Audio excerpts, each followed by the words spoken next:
Welcome to Slough, the second largest town in Berkshire, and a town which offers a whole lot more than first meets the eye. Despite its reputation around the country, Slough is home to a riveting history and rich cultural heritage. And so on this walk around the town centre, we're going to set the record straight about this bustling urban centre, by delving into the town's history as we stroll down the busy High Street, pass by a selection of historic churches, marvel at an array of brand new town centre landmarks, and find a bit of nature in the delightful Herschel Park. While we'll also uncover the origins of this town's wealth of world-famous exports, Slough being the hometown of everything from the Mars bar to the wheelie bin, some of the greatest racing cars of all time, the Thunderbirds, and of course, The Office. All of that is to come over the next half hour as we take a leisurely stroll around Slough. But we begin our walk with what is, rather unusually, one of the town's most famous landmarks of all, the Big Tesco. Greeting cars passing through the town as it looms large over the A4 road, Slough's Tesco is an absolute behemoth of a supermarket, covering an area of more than 100,000 square feet, which is roughly the same size as Terminal 4 at the nearby Heathrow Airport. Unsurprisingly then, when this Tesco opened back in 2005, it was the largest supermarket not just in the UK, but all of Europe. And it's complete with a selection of cafes, restaurants, a barber shop, a car wash, and more in addition to the main supermarket.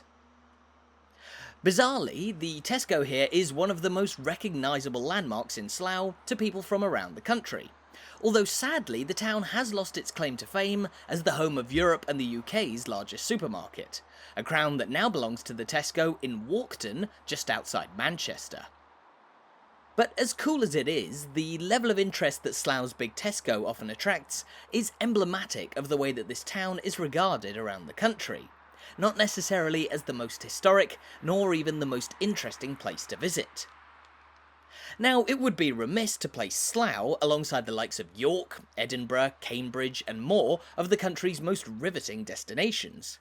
But as we mentioned, there is a lot more to this town than first meets the eye, with more than 1,000 years of history to be found around Slough, as well as a wealth of diverse culture that you won't find in many other places around the country.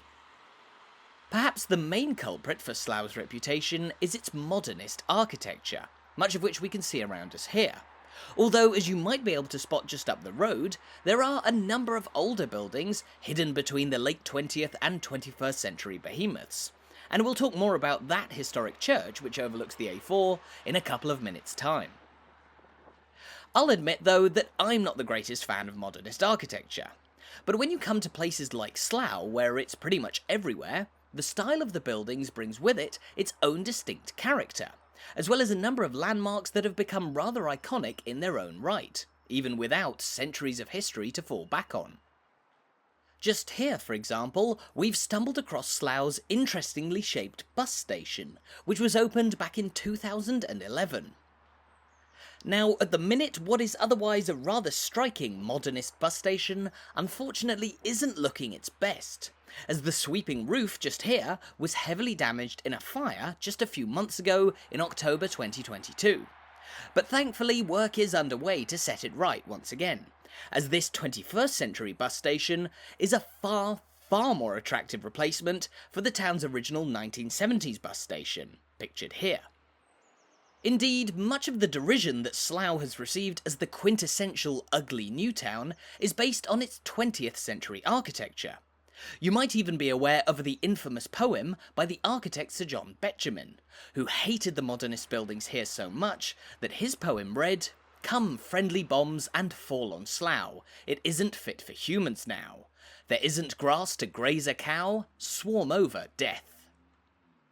In the immortal words of David Brent, I don't think you'd solve town planning problems by dropping bombs all over the place. But while many people do still quote Betjeman's poem today, you need to remember that he wrote it back in 1937, and his anger was directed more at the construction of huge new factories in what had until then been a mostly rural area of the country. Admittedly, Slough doesn't quite have the same rural charm that it would have done over 100 years ago, but it's far from the urban hellscape that Betjeman's poem suggests.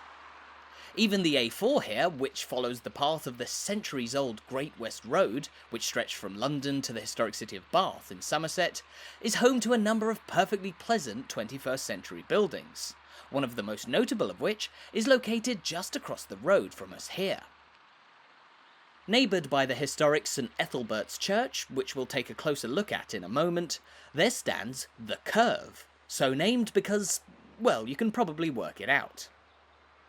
The Curve, which was opened back in 2016, serves as Slough's main library and cultural centre, although there's much more to the building than just that, as inside you'll also find a cafe, a theatre, a gallery, a wedding venue, and the Slough Museum, which moved inside the Curve after having originally been opened on the High Street in the late 20th century. Much like the town's sweeping bus station, the Curve here is a really rather nice modern landmark, having been built in place of what were once the outside lanes of a major roundabout and an old community day centre. Just in front of the Curve, meanwhile, is a pleasant garden that stands on the site of an old parish hall and school, which were historically associated with the church that we find just here. Standing tall overlooking the Great West Road, this is St Ethelbert's Church, one of the oldest buildings in the heart of Slough. Opened back in 1910, this Catholic church has impressively survived the waves of town centre development through the decades, and it interestingly owes its origins to an Italian priest who moved to Slough here back in the late Victorian era. His name was Father Joseph Clemente, and he came to Slough to serve as chaplain, a representative of the Catholic Church, at the nearby Baylis House School, which was housed in the historic 17th century mansion in Stoke Poges on the edge of Slough, which now serves as a hotel. At the time, there was no Catholic church in what was beginning to turn into a well-developed industrial town, and so in 1885, Father Clemente opened one in a warehouse on Herschel Road just a couple of blocks from here, before he eventually bought this plot of land by the main road through town, on which this fetching church that we see today was built. Today surrounded by enormous buildings, the church here seems to be an oasis of history in the middle of a distinctly modern town, almost suggesting that Slough was once upon a time a quaint, quiet countryside settlement untouched by the modern world. That's not exactly true for when this church was built. In fact, Slough was a major centre of industry even long before the turn of the 20th century. But let's take a look back even further in history, to when this place truly was a tranquil piece of English countryside. Slough's history can be traced back more than 2,000 years, to when prehistoric peoples inhabited the area that we now know as the Thames Valley. But the town that we know today finds its true origins in the Anglo-Saxon era, when a disparate collection of tiny hamlets existed in the area that Slough occupies today. While not a huge amount is known about Slough back in that period, this town is, rather amazingly, home to one of England's most impressive Anglo-Saxon monuments, a huge mound of earth that was likely built as a place of burial by people living in the area around 1,500 years ago. Incredibly, the mound, known as the Montem Mound, still exists today in Slough's Salt Hill area, just outside the Slough Ice Arena, and it's the oldest piece of heritage to be found in this area. But as well as the Montem Mound, one of the best ways to understand Slough's origins is through the town's name, which packs a lot of history into just one syllable. Despite its spelling, the name is pronounced Slough, not Slough or Slow, and there are a number of different theories as to where it came from. Now, the most common is that Slough was indeed once called Slough, spelled S-L-O, and this derived from an Old English term meaning something like mud or soil, as during the medieval period, this area just a short distance from the River Thames was often waterlogged and rather muddy.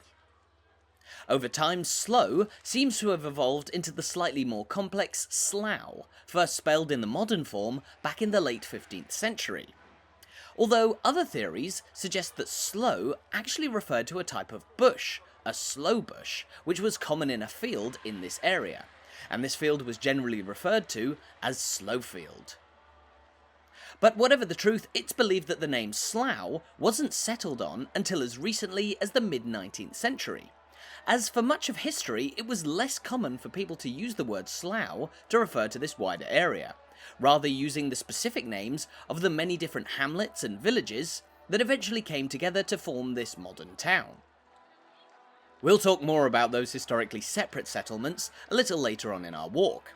But before we now venture onto Slough's long and busy High Street, we're just going to take a look down this road, known as Church Street.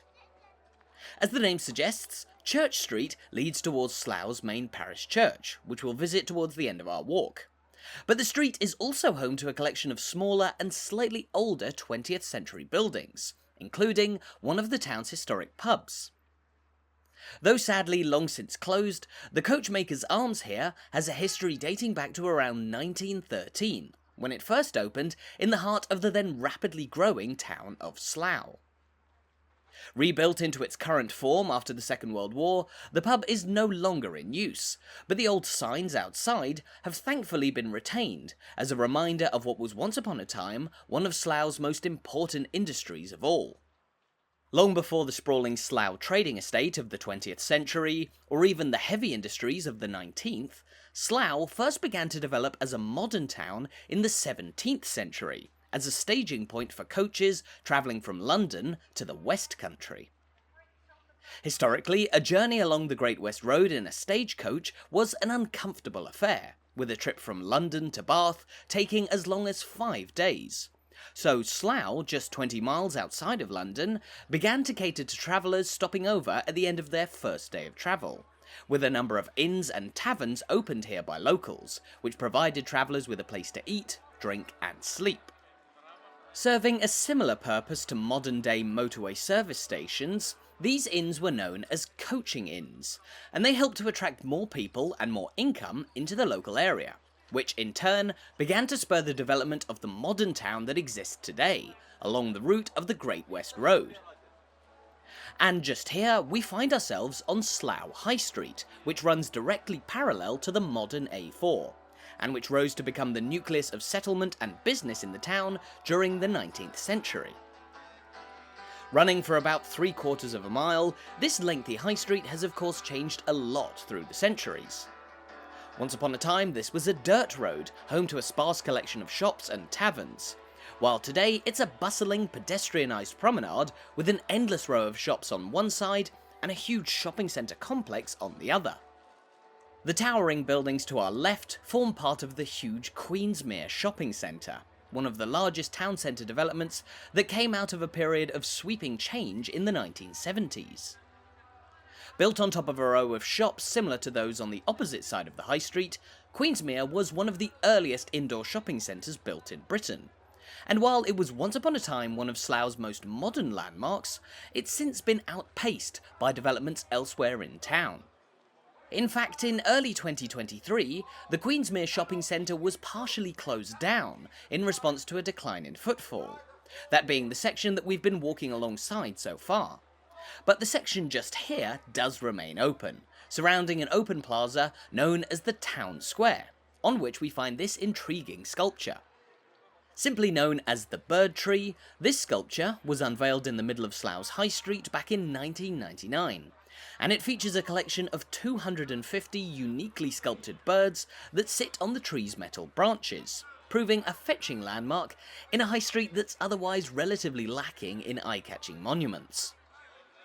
The bird tree's prominence and central location mean that it's now used as a popular meeting spot by locals, though if you are waiting for a friend by the bird tree, you might also want to take a couple of moments to admire another intriguing piece of public art just a few steps away, in the swirling patterns of the pavement of the town square just here.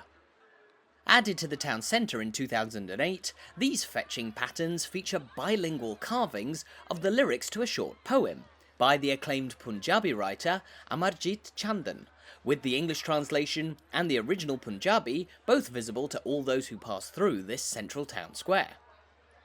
Now Chandan, the writer, doesn't have a specific association with the town of Slough, but the bilingual lyrics carved into the pavement bring us to an interesting point about Slough in the 21st century, as the town is ranked as the UK's most culturally diverse outside of London. Punjabi is just one of a wide range of languages that you'll hear as you stroll along Slough's High Street, with the majority of the town's population today made up of people with immigrant backgrounds from all over the world, ranging from the Caribbean to the Indian subcontinent, Eastern Europe, and more. In fact, there are few places in the country which have quite as long a history of immigration as Slough, the trend dating all the way back to the 1920s, when this town first became a major place of settlement for people migrating from Wales, around 100 miles to the west of here.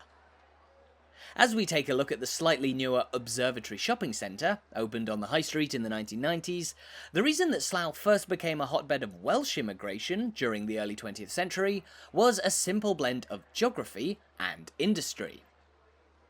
In the 1920s, the historic rural surroundings of Slough were being dramatically transformed into a major centre of industry, with the building of the Slough Trading Estate on the edge of town, which was the largest industrial estate in all of Europe at the time. Meanwhile, many Welsh people looking for work and a place to start anew would simply pack up their bags and walk along the Great West Road towards London. But before they could get to the capital, many stumbled across the factories here at Slough, which were in great need of a workforce. The Welsh were the first people to establish a strong immigrant presence in Slough. In fact, at the time, this town came to be known as Little Rhondda for its large Welsh population. But they were soon followed by Scots and Irishmen in the 1930s, and then in the years after World War II, successive waves of immigration from different parts of the world. First was the so-called Windrush era in the 1950s, where many people from the Caribbean came to settle in Slough. Then in the 1960s and 70s, families from India and the rest of South Asia moved to Slough, and then in the early years of the 21st century there also came a wave of people from Eastern Europe too. With all that in mind, it's no surprise that Slough's population of around 160,000 people today is more than 10 times the size that it was back in the early 1920s. And the town still attracts people to this day, as it stands as one of the main hubs of business in all of southern England. In fact, with the sprawling Slough Trading Estate located just on the edge of town, Slough ranks today as the home of the most British headquarters of global companies outside of London, with the head offices of a vast range of world-famous corporations and institutions based right here in Slough. We'll talk more about that in a moment, but across the road here we're looking at the Herschel Arms, another historic town pub which dates all the way back to 1864. And it's a characterful Irish pub that also brings our attention to one of the most common names that you'll see around Slough. Running parallel to the High Street, the road that the Herschel Arms stands on here is known as Herschel Street.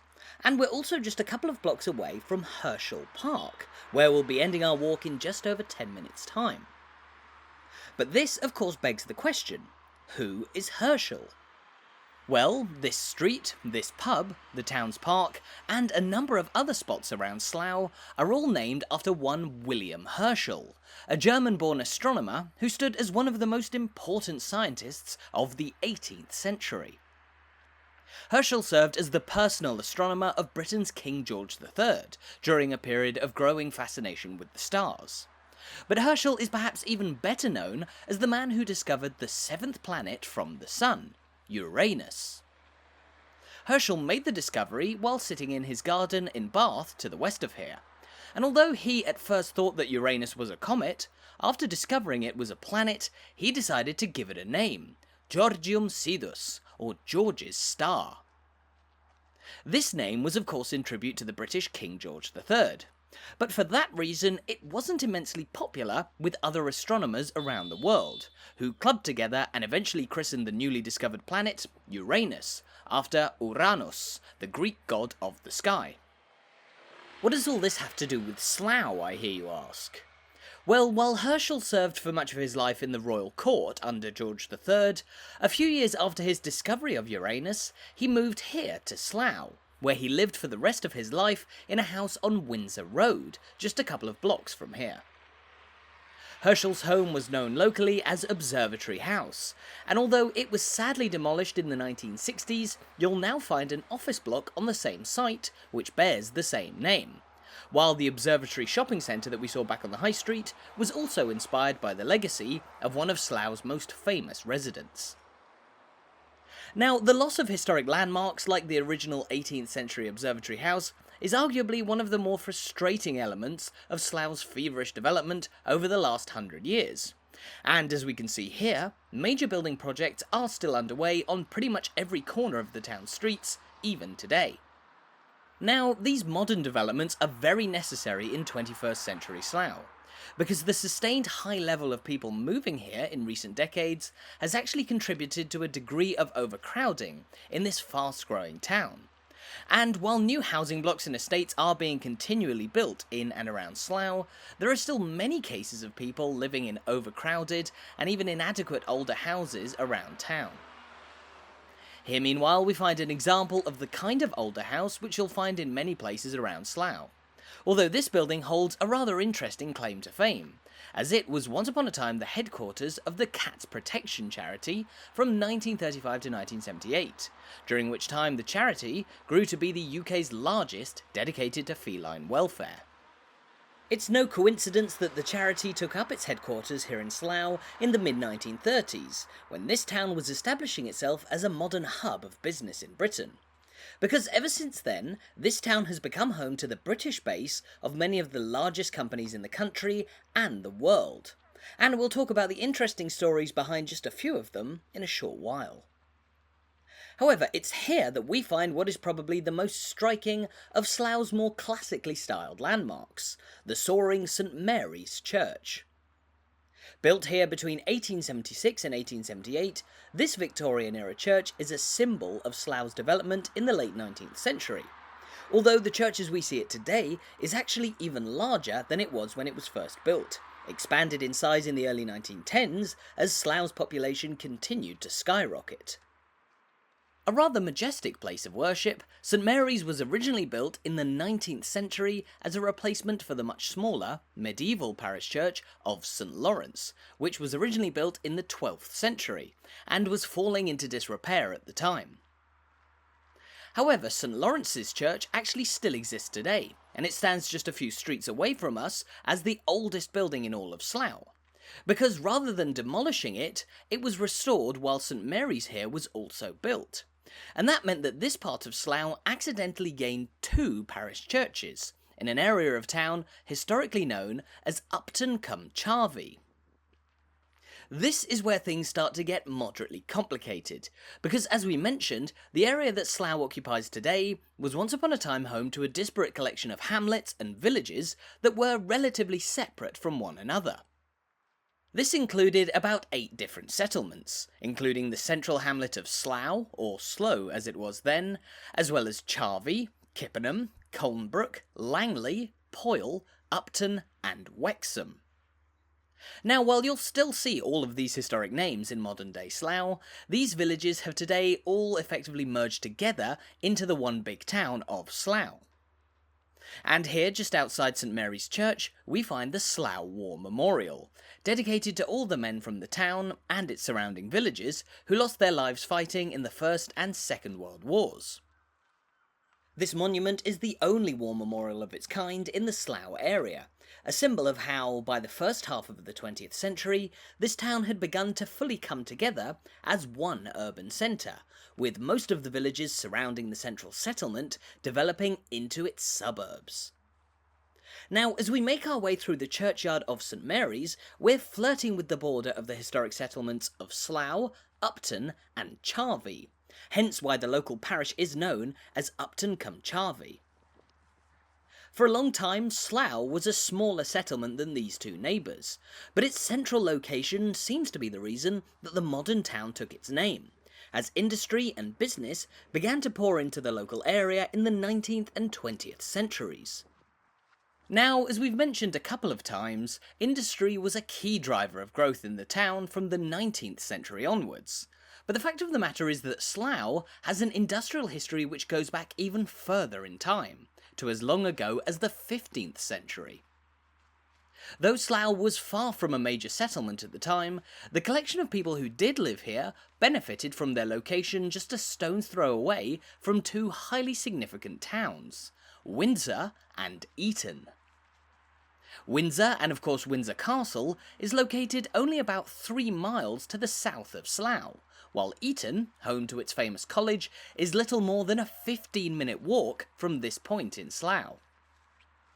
As you'll no doubt know, both Windsor and Eton are historically associated with the royal family. And while Slough in later years benefited by providing accommodation to those going to visit Windsor or Eton, in the medieval era, the people who lived here were fortunate to get a contract from none other than King Henry VI, who paid them to produce bricks. The reason for this was that the king had founded Eton College in 1440, and in order to build the accommodation, chapels and teaching buildings needed for what would become a prestigious place of education, he logically needed bricks, and a lot of them. In fact, more than 2.5 million bricks were produced in Slough in the mid-15th century to construct Eton College, and this became the very first step towards industrialisation in this historically rural and agricultural area. But over the following centuries, Slough locals continued producing bricks. In fact, it was one of the town's main industries during the 19th century, as a building boom across the country brought with it a huge demand for bricks. London was one place where bricks were especially needed, and many of the city's Victorian buildings were constructed with bricks produced here in Slough, forging an important link with this town on the edge of the capital. In order to facilitate links with Slough, in the late 1830s, the Great Western Railway built a train line from London directly through Slough towards Maidenhead. At the time, there wasn't even a station in Slough. Trains simply stopped in their tracks to unload goods and people. But it proved a significant development for this historically rural area, which now lay directly connected by rail to one of the world's most important cities. This link, later bolstered by the building of a new arm of the Grand Union Canal to Slough, proved one of the main reasons that this town grew to become such a significant centre of industry by the turn of the 20th century, with the building of the Slough Trading Estate after the First World War taking the town's business profile to new heights. Slough's immense new industrial estate on the edge of town quickly became home to a wealth of major companies, from Citroën to Gillette, and perhaps most famously, the confectionery company Mars, who set up shop in Slough in 1932, the year in which they created the world-famous Mars bar in this town.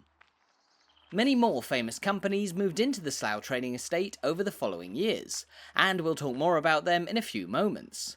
But despite this town being well known around the country for its industrial estate, its big Tesco, and its dense collection of modern buildings, here we find a part of Slough which feels a long way away from all of that, the delightful Herschel Park. Also named after William Herschel, this undulating park on the southern edge of Slough actually began life back in the 1840s as part of a private estate of Victorian villas for wealthy people residing in what was at the time considered to be a quiet countryside retreat.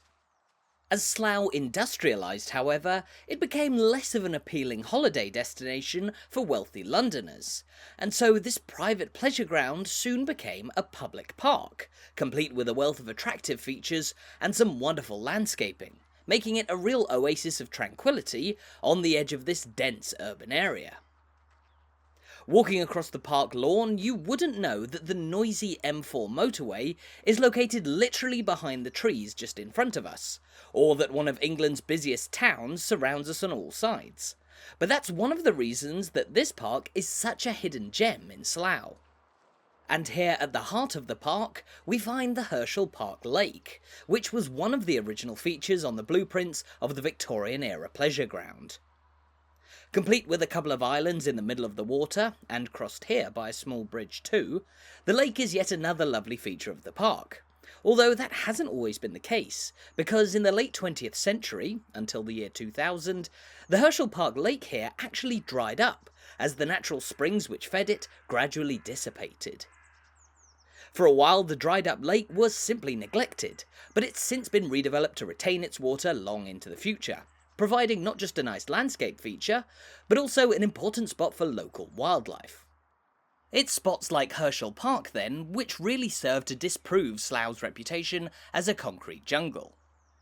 Of course, we know that Slough is indeed more famous for more modern developments. The factories and workshops on the Slough trading estate, and elsewhere in town, not only gave birth to the Mars bar, but other treats like Twix and Maltesers, as well as a wealth of almost universally common inventions, from the modern roundabout to the wheelie bin, and more. Those last two might not sound all that exciting, but Slough can also claim to be the birthplace of some far more high-octane inventions too, such as some of the fastest racing cars in history, including the legendary Ford GT40 and the original factory of the McLaren Formula 1 team, who entered their very first Grand Prix in 1965 while operating out of Slough. The town has also played its part in TV and film, used as a filming location in the classic comedy Carry On Camping, while studios on the Slough trading estate were used by the master filmmaker Gerry Anderson to film the classic puppet-led TV show Thunderbirds in the 1960s. But perhaps Slough's most famous starring role came in the first years of the 21st century, when this town served as the home of the iconic BBC TV show The Office. Admittedly, Slough was depicted as the drabbest of drab towns to base an office, but the show propelled this town to international stardom nonetheless. Although if you are a fan of the programme, I'm afraid I have to report that the office building featured in the opening titles was demolished nearly 10 years ago, back in 2014, so you can't visit anymore. However, as we now take a look at this fetching carved wooden sculpture that overlooks the lawn of Herschel Park, it's here that we've sadly come to the end of our walk around Slough. And even though we've been exploring the town for more than half an hour, we've only just scratched the surface of this town's surprisingly rich history and heritage. Thank you so much for watching this video. I really hope that you enjoyed it, and I hope that you've seen a different side to Slough than what you might have at first thought.